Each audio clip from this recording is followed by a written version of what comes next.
about this? What if we get to see Chris Hemsworth's Thor take on the Sentry from Thunderbolts in Thor 5?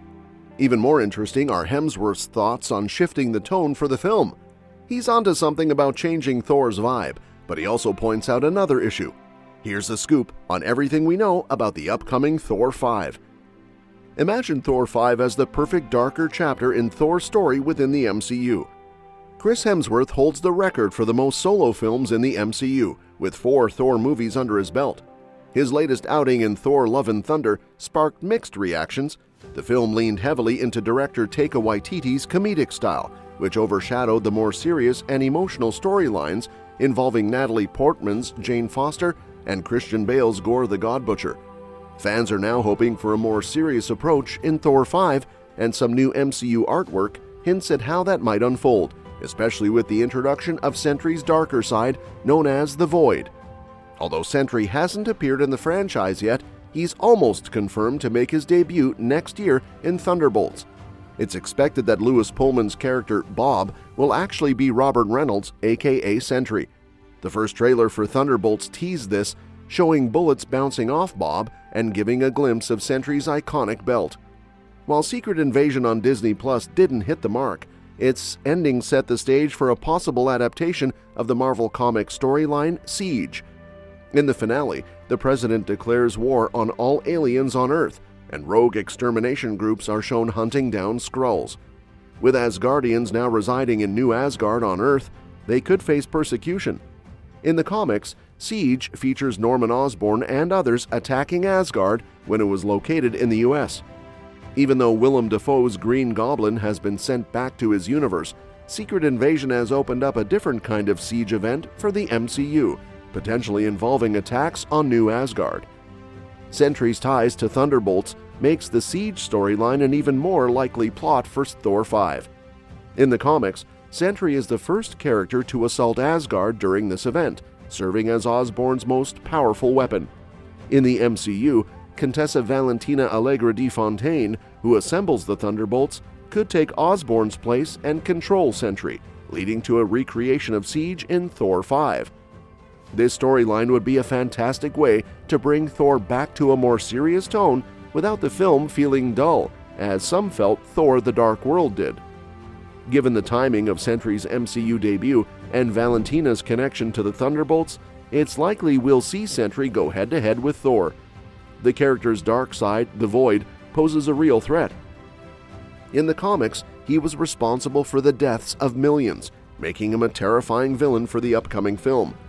With this darker direction, Thor 5 could deliver an emotional, high-stakes narrative that fans have been craving while still offering the thrilling action and adventure that the franchise is known for.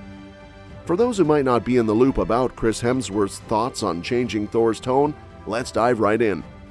After Thor: Love and Thunder, Hemsworth appeared on the Happy Sad Confused podcast, sharing his wish to reinvent Thor's character if Marvel decides to bring him back into the mix. While there haven't been any new project announcements featuring the God of Thunder, it's likely that audiences will see Thor pop up again in some form during Phases 5 and 6, especially as the MCU gears up to give the character a proper farewell. Thor has experienced quite a few theatrical shifts over the years, thanks largely to the different directors who have handled his films. Currently, the MCU is exploring 3 potential replacements for Thor, so while this time might be limited, fans can reasonably expect at least one more appearance from him. Hemsworth's desire for another tone change makes sense, but considering the MCU has already played with various tones for Thor, they might be running low on fresh ideas. Thor's first solo film hit theaters over a decade ago with 2011's Thor.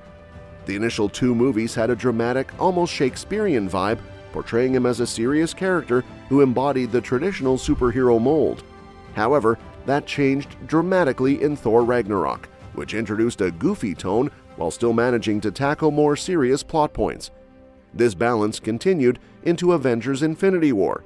Then we got Bro Thor in Avengers: Endgame, where the tone shifted from humor to deep emotional struggles, all while keeping the laughs. Unfortunately, Love and Thunder tried to capture the same vibe as Ragnarok, but veered too far into comedy, which detracted from its overall effectiveness. Marvel has always strived to keep their characters feeling fresh, but no one in the MCU has experienced as many tonal changes as Thor. If they aim to revamp Thor's character once again, they'll be navigating uncharted waters. Hemsworth's call for a new tone could potentially rescue the character, but the truth is, there are only so many genres and tones left to explore. When they took a risk with the playful tone of Ragnarok, it was quite unexpected, and if they decide to switch Thor's character in a new direction, it's unlikely they'd abandon the lighter comedy entirely.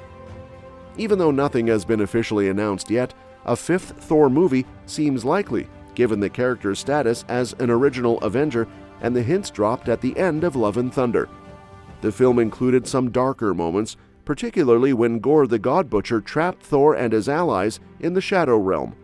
This suggests that a fifth installment could lean into that darkness even more, perhaps delving into the realm of dark comedy to facilitate a smoother transition for Thor's character. Thor has faced an immense amount of loss, more than most characters in the MCU. He has mourned the deaths of his mother, father, brother, best friend, and even his kingdom. It's no surprise that he turned to alcohol to cope in Endgame. In Love and Thunder, Thor's emotional struggles continued as he grappled with his fear of letting someone he loved back into his life. His rekindled relationship with Jane Foster, who took on the mantle of the mighty Thor, was tragically short-lived before she died, adding yet another layer of heartbreak for him. After such a significant loss, the comedic tone may no longer resonate with Thor's character, indicating that if Marvel intends to shift the tone again, it will likely lean toward a darker narrative. While the MCU has experimented with various tones in Thor's films, this has added depth to his character, making him feel more relatable as he grows and evolves like a real person. It remains to be seen how the God of Thunder will present himself in his next appearance. Will he still be the goofy guy we've come to know, or will we see a much darker version of him? As for the upcoming Phase 5 and 6, while Thor 5 isn't on the official schedule yet, there are still some reserved dates without any announced films. The biggest question remains whether Tom Hiddleston's Loki will cross paths with Thor again. While the MCU version of Loki is dead, another version is currently stabilizing the multiverse after the Loki Season 2 finale. Even though Jane Foster is no longer around, she might still have a cameo in Thor 5. We saw Valhalla at the end of Love and Thunder, where Heimdall welcomed Jane. So, if Thor meets his end, he could reunite with her and other fallen Asgardians. And that's that for today's video. Thanks for watching. Please like our video by hitting the thumbs up button and subscribe to our channel. Thanks for watching, and we will see you in our next video.